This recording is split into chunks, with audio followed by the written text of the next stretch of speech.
Okay, so yeah, before we get started, just in case, yeah, my name is Nico again.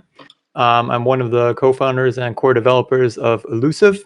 And for those of you who might not know yet what Elusiv is, on our website we have this nice little picture here that explains it. So yeah, the main idea is it's a privacy protocol on Solana. And the way it works is you essentially have the ability to create a private balance, which is, yeah, sort of similar to how a public balance and normal balance on Solana works, except that it's private. So that means you can't see on a block explorer how much is in my private balance, who I'm sending to, and so on. Yeah, and once you have your private balance, you can send privately to other people from there. And you have the ability, like this little stay in control thing here, to essentially let other people see it. And yeah, that sounds a bit abstract, obviously, especially if you haven't used it before. So yeah, with today's workshop, I'll give you a quick rundown of how you can use our SDK to build this functionality into your own app without having to work about all the ZK stuff and so on behind it. So yeah, regarding SDK, so for documentation, you can just go to docs.elusiv.io, read all about like how it works under the hood, blah, blah, but I mean, I won't be going over that this time. I'll actually be going over our SDK, which is just at elusiv/SDK. And yeah, you can install it like any other npm package, just npm i or npm install at elusiv/SDK. Yeah. And the code I'll be going over today is we have this little thing here called Elusiv samples. I just posted the GitHub link. I think you guys can see it on the screen inside the little chat thing from this Discord channel. And then you guys can, yeah, follow along if you'd like, or you can also just watch. Either one's fine. So yeah. Yeah. Oh yeah, and before I get started, if in between you guys have any questions or anything, yeah, you don't need to wait till the end. Just like you can ask right away, either in the voice or in the chat. I prefer the voice because then I'll hear it for sure. If it's the chat, maybe I'll only see at the end. But yeah, don't be hesitant to ask questions. Okay, so the main idea of Elusiv is basically we have this Elusiv class. As you can see here from Elusiv SDK, we're importing this thing called Elusiv. And this Elusiv class is basically the heartstone of the SDK and of using Elusiv inside of your app, because this is what allows you to do, yeah, this is what allows you to interact with the Elusiv on-chain program and perform private transactions. Yeah. Was that a question? Or okay, I'm going to assume that wasn't a question. Yeah. All right.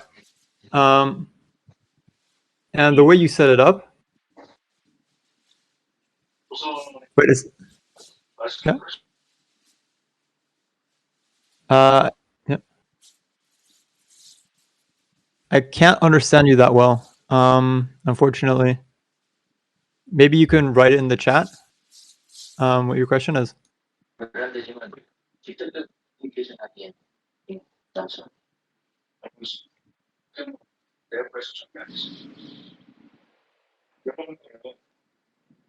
Yeah, I can't quite understand you, unfortunately. Like, I'm not sure if it's my connection or, but yeah, I can't understand you that well. So do you mind writing in the chat what your question is? Okay. Yeah, so the main idea is basically you want to create your Elusiv instance to get started. And the way you do that, you can see here in the code. Essentially, the first thing you do is you create your connection, which you would always do when using any Solana app.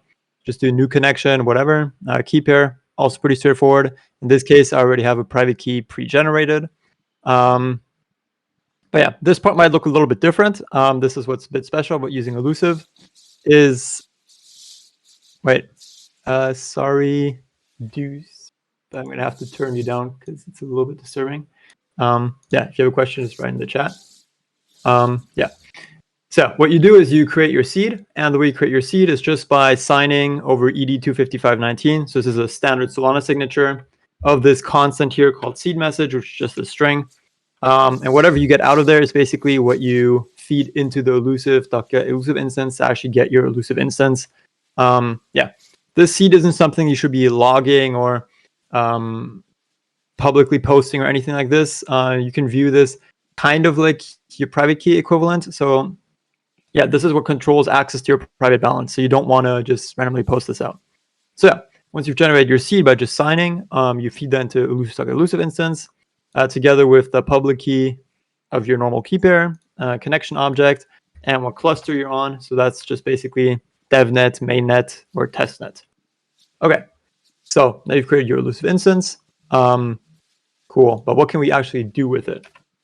So the first thing we probably want to do with it is create a private balance. And the way you do that is, yeah, first you get your Elusiv instance. And second, you top up, which is converting from public funds to private funds, so to say. And the way you do that is pretty simple. You just say, okay, I want to build a top-up transaction.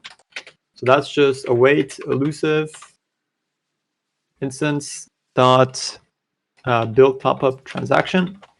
And let me turn this off. That's a little bit annoying. Build top-up transaction. Then you tell it how much you want to top up with. In this case, we take that as a parameter amount. And you specify the token type. Yeah, as you can see here, we have a couple of different tokens that we're supporting at the moment. Yeah, we'll be adding more over the coming weeks. But yeah, for the sake of this example, we take that in as well. And then these last two, manual merge and warden info, those usually aren't really relevant for you. So yeah. And since this top-up transaction is converting from your public key pair to your private one, the way you transfer funds in normal Solana from public to public is using a signature, right? You always need to sign transactions. So in this case, for the top-up, we also have to do that because that's how we prove that that's our money and that we can convert it and execute the transaction to key pair to convert it to a private balance. Okay, and now we have our top-up transaction. So what's the next logical thing to do? Well, to send it off. And for that, we do send Elusiv transaction, top-up transaction. Here we go. Okay. So yeah, what should be happening here, if we look at the code again, is we get our Elusiv instance, which is in the code I showed you before. Then we top it up with, 1 billion lamp ports, aka 1 sol. So we top it up with 1 sol. Yeah, and then it should return us a signature of that, and we should log it into the console. So let's see if it works. If we do npm run top up. Here we go. Yeah, what you might notice is that this is taking a little bit longer than your average Solana transaction, which takes like 2 seconds, it feels like, to confirm, or even less. The reason for this is that because at the moment, unfortunately, when performing the cryptographic operations that are needed to do this top-up step, it's also the reason that we use this special send Elusiv transaction. Under the hood, this actually isn't just 1 Solana transaction, but is like 24 transaction, if I remember the correct number in my head. But of course, it would be really annoying if you as the user had to take care of, okay, did the first transaction go through, did the second transaction go through, and so on. That's why we offer this send Elusiv transaction method, which basically makes sure that all the transactions go through and returns you the signature of the relevant transaction for you. That if we look this up in the block explorer, we can see, this has to be devnet. We can see that indeed, this is like other stuff. We can see 1 sol was topped up from, this is our public key. Okay, next. So we've created a private balance, cool, but not that interesting, obviously. So the next logical step is once you have some private funds, what do you want to do with them? Probably send them to someone else, while staying anonymous on chain. So let's see how that can be done. But before I move on to that, let me check the chat. You forgot to turn. Oh wait, do I not have my mic on? Wait, can you guys hear me? Yes, I can hear you. Okay. Yeah, okay. Before I move on to the next step, does anyone have any questions about top up or anything else I discussed so far?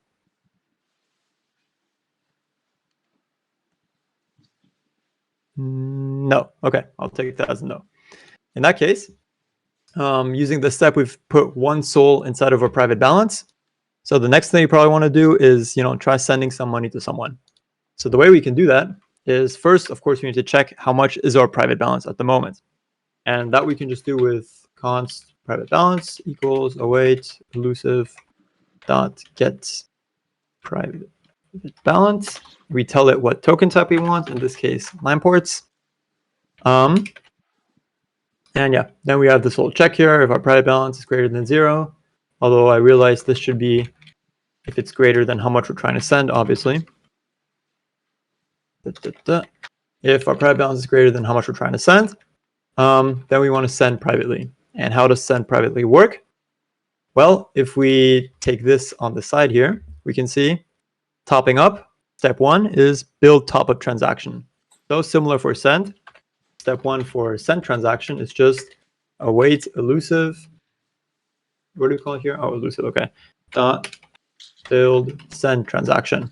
And yeah, same idea. We give it how much we want to send, who we want to send it to, the recipient, and the token type. Yeah, then there's a bunch of other stuff you can add after that. But yeah, I don't want to overcomplicate it for this example. So yeah, this is the main idea. Build send transaction. But what you might notice here is with this send transaction, we can actually just send it off right away. We can just do send elusive transaction, send transaction.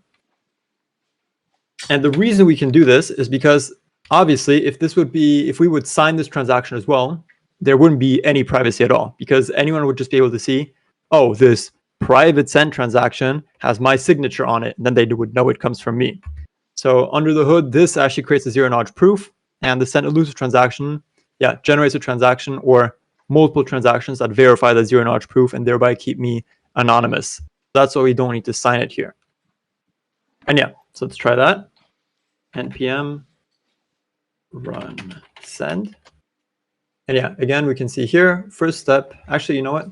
Let me log our private balance as well. Console.log private balance.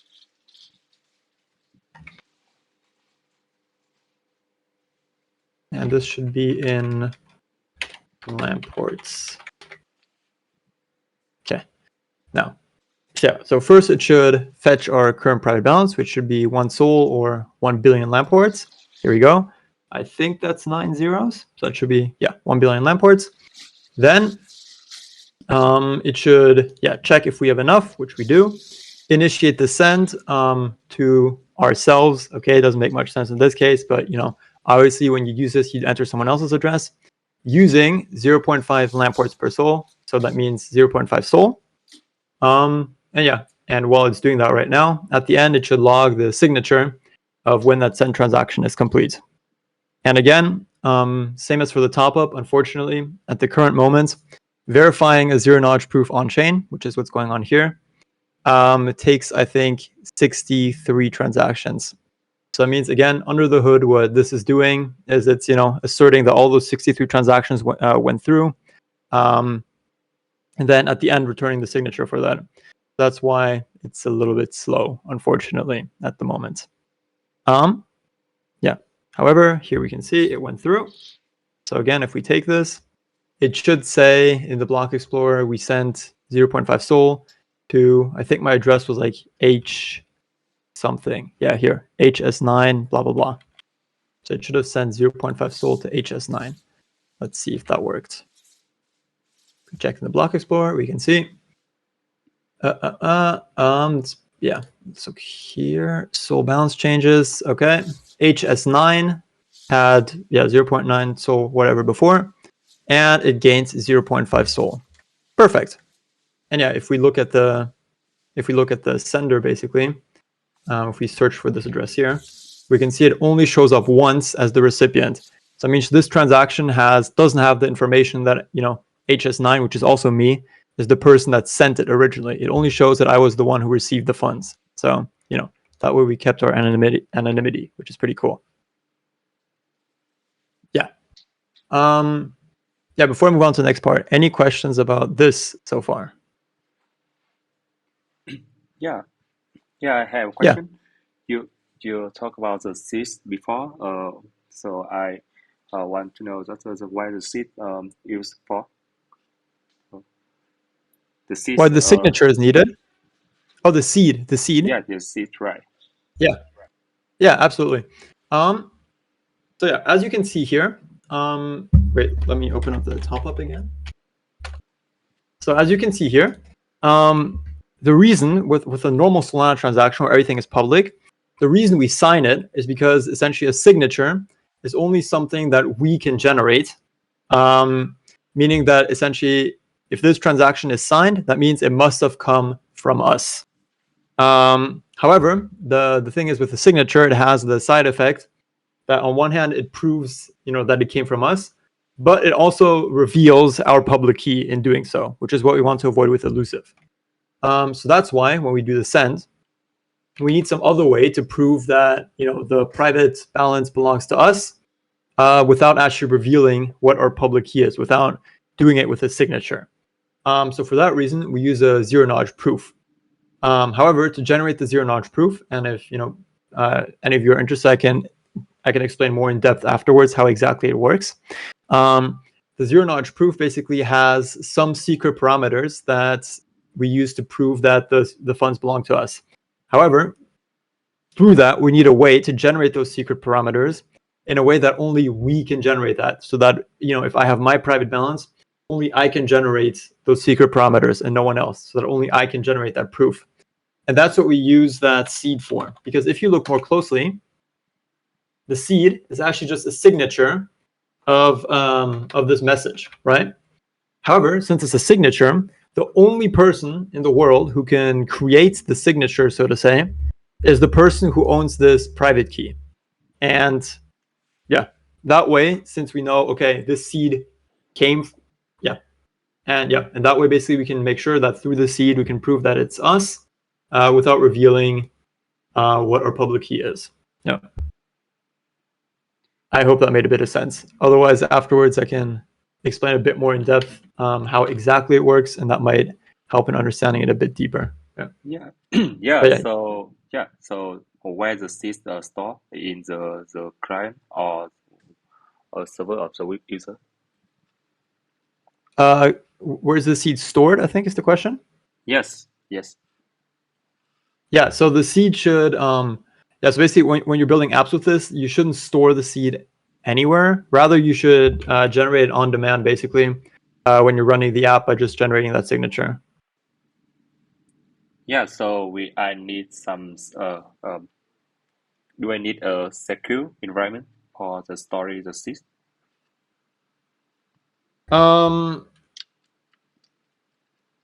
You should, you shouldn't try to log it right. You shouldn't try to log it outright. And the more secure, the better, I guess, would be the way to explain it. Yeah.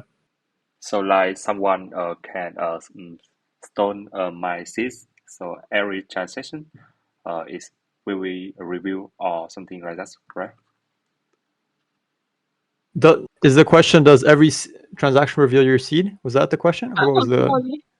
Yeah. So now, what happened when I lose my seeds for someone else? Yeah.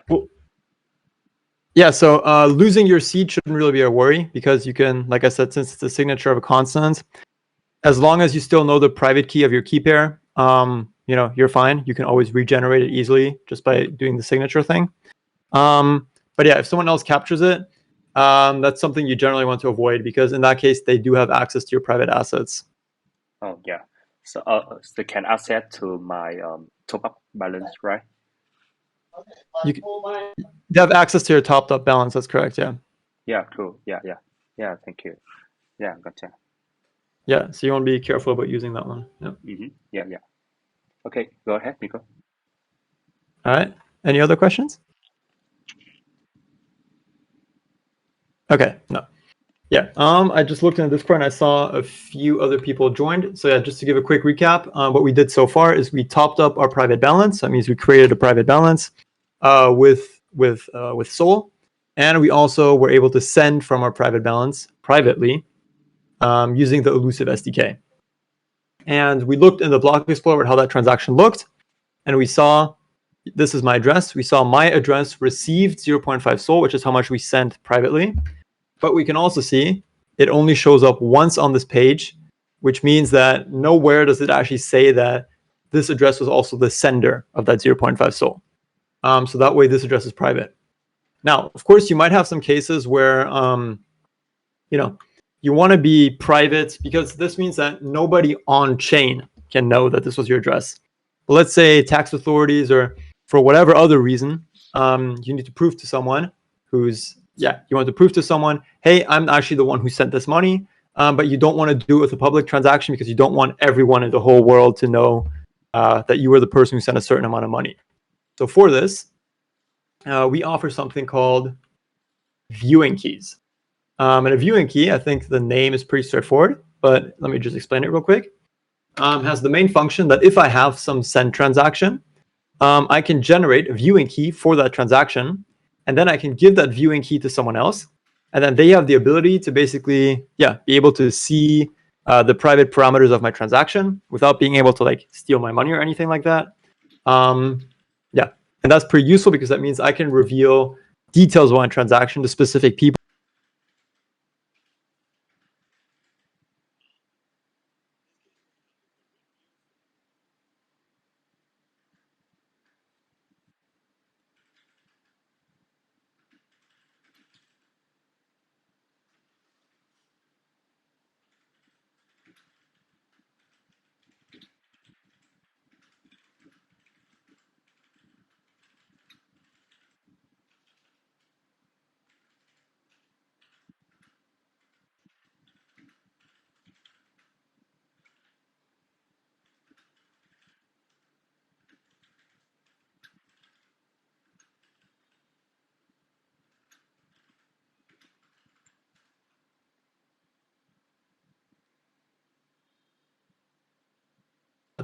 Get viewing key, and then we just give it the transaction that we want to get the viewing key for, which we call last send transaction, and then we'll get a viewing key. So let's log that into the console real quick. Console.log viewing key string, which is just a little helper function I made down here. And more interestingly, let's say in this step, give the viewing key to someone else. In this case, we give the viewing key to someone else. That's not ourselves. And what they can now do is they can say, okay, decrypted transaction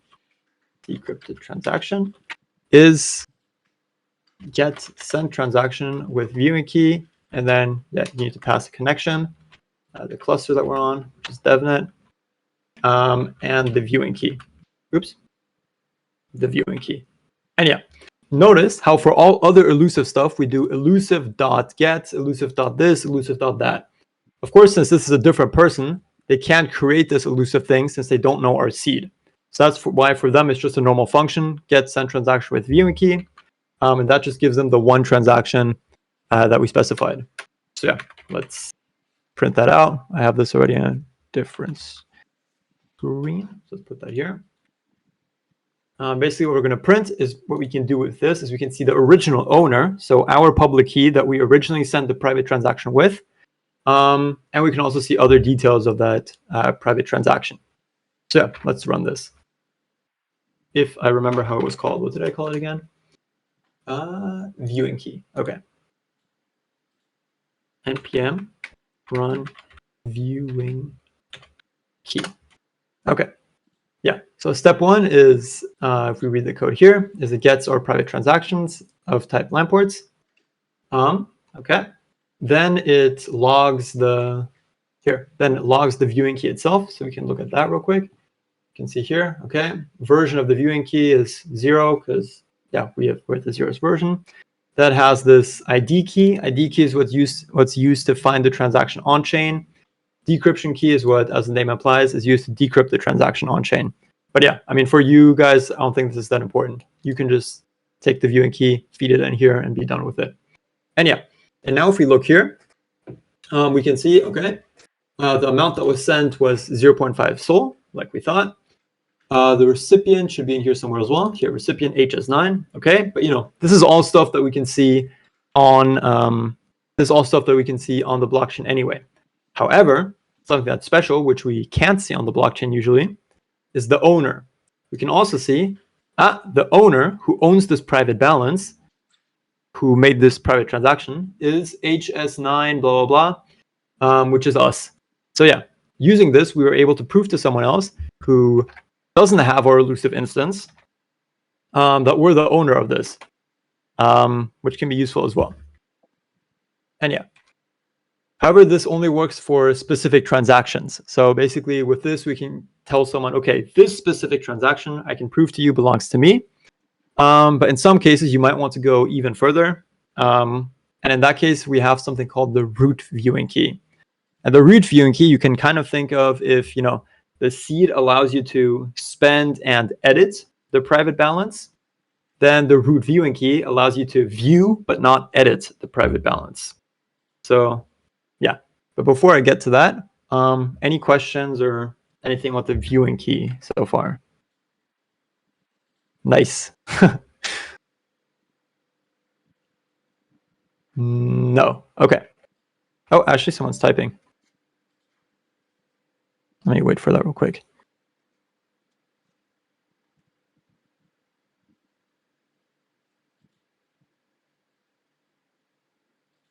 No? Okay. I have a question. Data's key persistence or can be changed in the future? Can the viewing key change in the future is the question? For a specific transaction? Yeah, exactly. No. No, that's a constant. Yeah. That stays the way it is for a specific transaction. Yeah. So if you give someone access for the viewing key for a specific transaction, they can view the information for that transaction forever. Yeah. Okay, thank you. Yep. All right. Okay. Like I said, so viewing key allows you to see one specific transaction. However, a private account, a private balance with Elusiv consists of more stuff than just one transaction. It includes how much money you have, not just in Lampors, but also in USDC and USDT and other coins. It consists of your full transaction history and all that stuff. Basically, with root viewing key, as the name implies, it's basically a viewing key but stronger. So this basically allows anyone that you give this key to, obviously, to see everything that you see as well, without actually having the ability to edit, so they can't add or subtract from your private balance. And yeah, the way you get this is, the main flow is somewhat similar to the viewing key. So what you do is you just say const RVK, where RVK stands for root viewing key, elusiv.get root viewing key. And then basically you have your root viewing key, which is just like a string that looks kind of random. And then what you can do is you can say, okay, const viewer equals await elusive viewer dot get elusive viewer instance. Then you give it the root viewing key, a connection, and the cluster that we're on. And yeah, and with this, if we say viewer, so if we take elusive, right? If we say elusive dot, and we look in the code examples, it has like a bunch of different stuff you can do with it, right? However, if we say viewer dot, we can see there's only two things it can do. So the first one is it can get the latest private balance. So that's how much balance of a certain token you have. And it can get private transactions. So that means it can view the private transactions that you currently own. So for example, up here we said, okay, our private balance that we just fetched with current private balance, let's say, fetched with Elusiv, we can see what that is. And essentially we can do the same thing by giving this RVK, this reviewing key to someone else. Oops. And that way we can say private balance, RVK, private balance from RVK. And we can say elusive viewer. Oops, I called it viewer. Viewer.get latest private balance. And then we will see that actually returns the same number. And yeah, we can do the same thing with private transactions. So let me copy that over real quick. Yeah, so you can say if we get our private transactions with Elusiv, it'll log something. And if we get our private transactions with the viewer, it'll also log something. And we can compare in a second that those are the same. So yeah, let's run that. Let me see what I called this again. I called it root viewing key. Run root viewing key. Okay.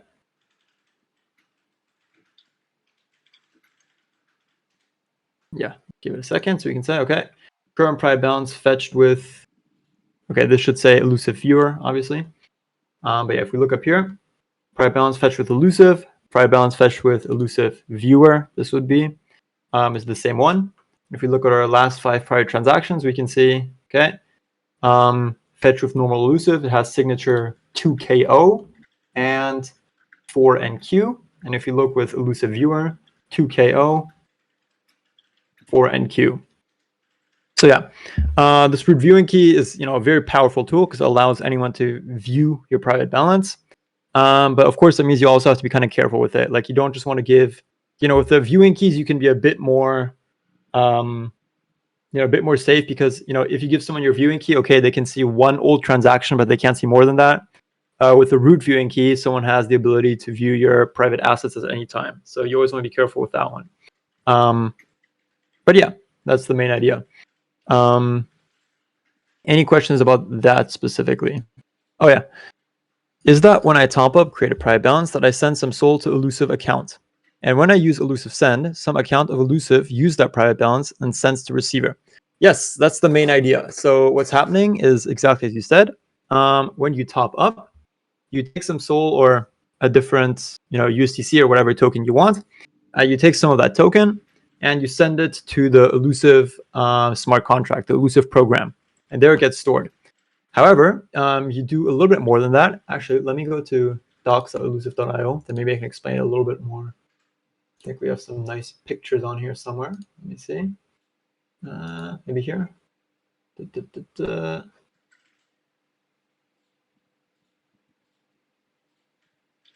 Yeah, so basically, yeah, as you can see here, there's a Elusiv shared pool, basically. And what you do is, man, I wish we had a different picture on this. I'm thinking of a different, whatever. So what we do is, yeah, you send, for example, this green guy here sends 80 into the Elusiv shared pool. These other people also send money into there. And then what they do along with that is they send 80 and a so-called commitment. And a commitment is basically a hash of some secret value that only the green guy here knows. So it means the green guy generates some secret value. Then he hashes that secret value to some other value and sends the hash and that $80 into the Elusiv shared pool. And then later on, once he wants to send money from the Elusiv shared pool to his friend or to someone else, he generates a zero-knowledge proof. And a zero-knowledge proof, at the core idea, is just a way to prove that you know something without revealing what that thing is. And in this case, what he's proving is he says, okay, I know the secret value that was used to create a hash that was used together with the $80, but I won't reveal what that secret value is. That way people don't know who I was initially. And this zero-knowledge proof is then submitted by a so-called relayer, what we call wardens, who essentially takes the zero-knowledge proof and codes it in a transaction and submits it for you for a small fee. The reason that we need a relayer like this is otherwise what you'd see is, okay, Mr. Green sends $80 into the pool. Mr. Green generates a zero-knowledge proof. And after he generates that zero-knowledge proof, $30 flow out of the pool. I wonder who those $30 came from, even though Mr. Green is the guy who just submitted the zero-knowledge proof. It would be a bit obvious. Because of that, you have a relayer who generates who relays the zero-knowledge proof for you. And yeah, that relayer doesn't have the ability to edit the zero-knowledge proof. Otherwise, the proof itself would fail when it's verified on-chain and no money would flow out. Yep. Exactly. And yeah, but yeah, at a high level, this is basically the main idea. When you do an Elusiv send and you check the block explorer, if you would look more closely, what you'd see, or what the recipient would see, is they would see, oh, okay, Elusiv sent me money. But Elusiv sending me money, that could have come from anyone who deposited into Elusiv initially, that amount. Yeah. Yeah. Any other questions at this moment about, yeah.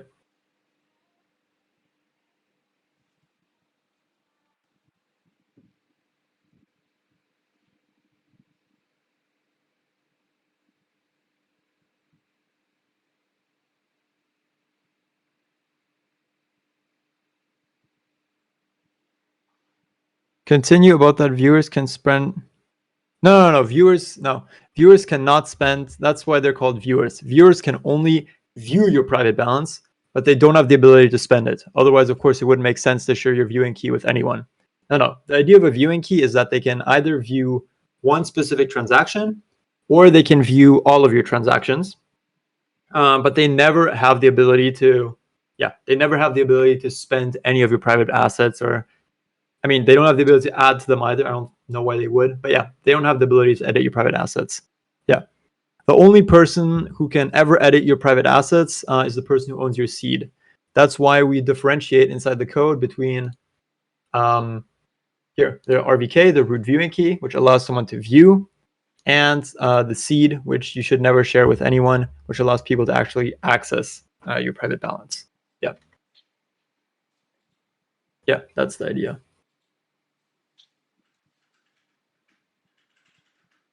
Cool.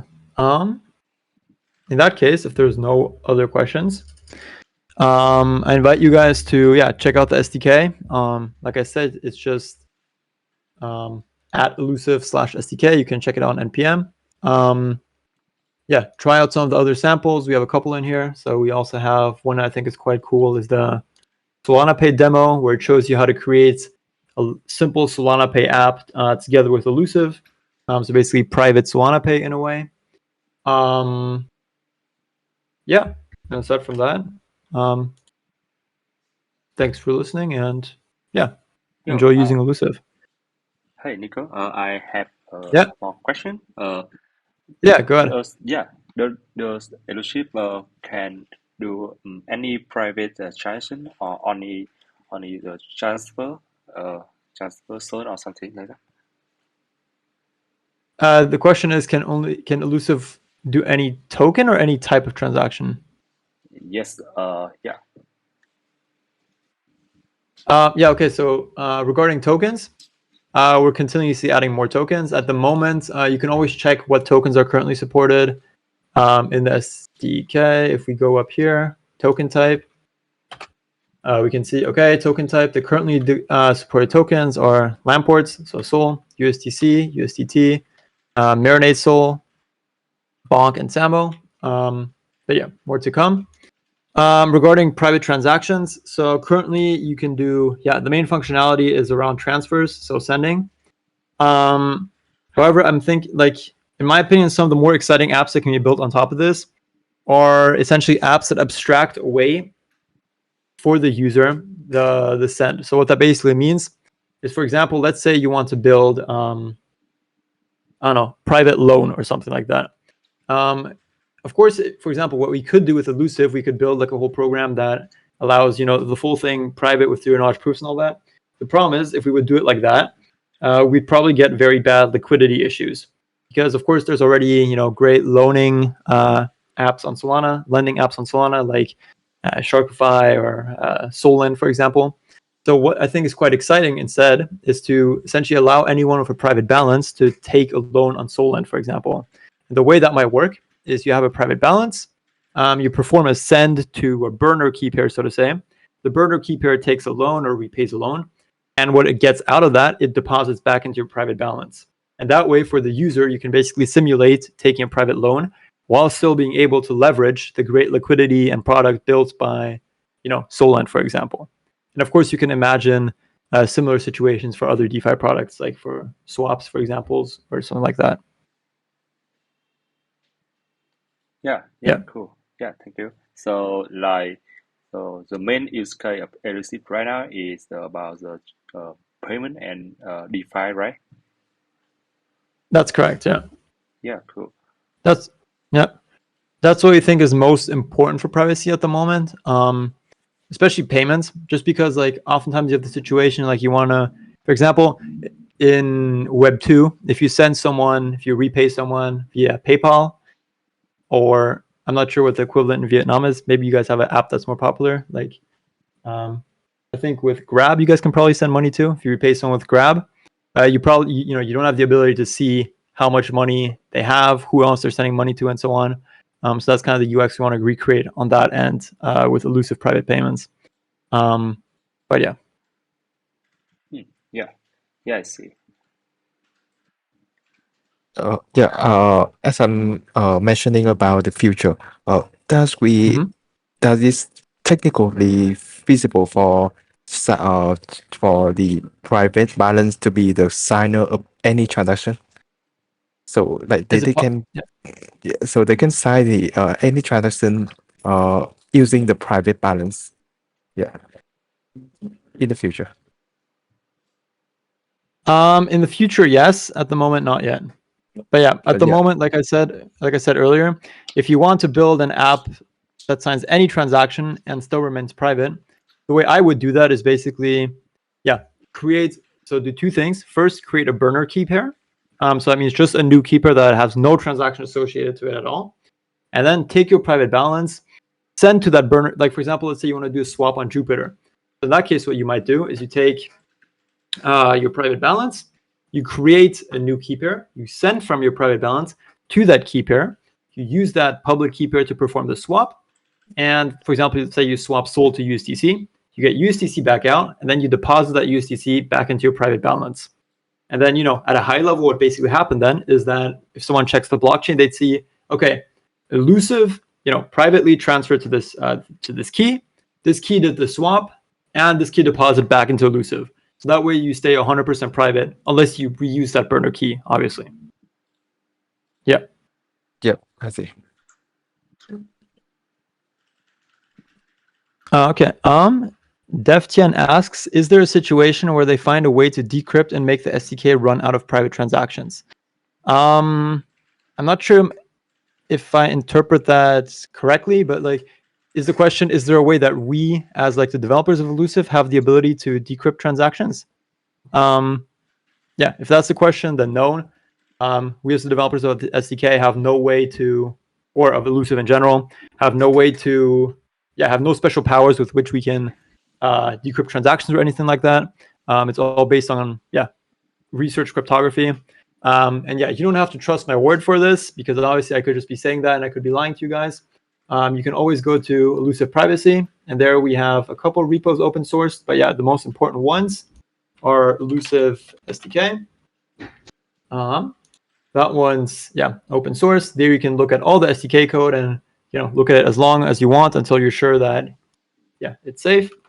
And we also have Elusiv. Oops, here we. Okay, wait, that's not the right one. Let me find it real quick. We have Elusiv. Okay, I can't spell. Here we go. We have Elusiv, which is the smart contract that we have on chain. There you can also read through the smart contract, look at how everything works, and also make sure that there's no backdoor or any way for us to decrypt transactions if we wanted to. So the only way that someone's able to decrypt a transaction that's performed on Elusiv is the only way that someone's able to decrypt a transaction that was performed by you on Elusiv is either if they are you, or if you give them a viewing key or a root viewing key. But without a viewing key or a root viewing key, or without having the seed, there's no way that people can decrypt transactions.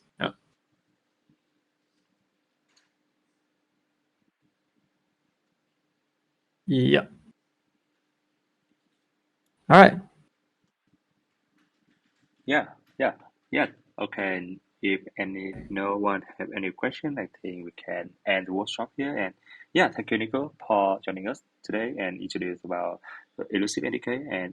And I really want that Elusiv and Superteam Vietnam can make more and more event, more cool event in the near future. Yeah, thank you. Yeah, I hope so too. Yeah, thanks so much for listening, guys, and hope you guys can try it out. Let me know if you have any questions later on, if you try it out, or any issues or anything. Always happy to help. Yeah, perfect. Okay, goodbye. All right, have a good one. Bye-bye, guys.